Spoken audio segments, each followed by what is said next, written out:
ও অনেকদিন ধরে আমার পুরনো যাই একটা জামা কালকে পরিয়েছি, জামা হুস নেই হয়ে গেছে। মানে কষ্ট লাগে, বাচ্চাটা খুব নরম। দেখো জামা পরিয়ে দিয়ে গেলাম, কাল ভালো জামা পরিয়ে দিয়ে গেছি, জামা নেই, কি বলবো বলো? রাখে না। আয় আয় আয় ভাত দিয়েছি, চল, আয়।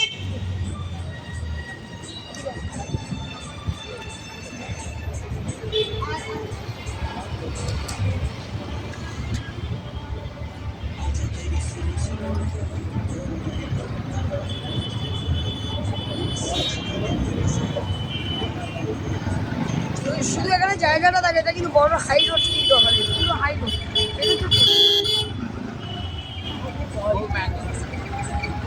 তবুও এর মধ্যে দিয়ে রিস্ক নিয়ে আমি কিন্তু এটা কিন্তু ভাত কিন্তু খেয়েছি, আমি সব জায়গায় টেক কেয়ার করি। যাই হোক, বাদ বাকিটা তোমাদের পর রাখছি বন্ধুরা।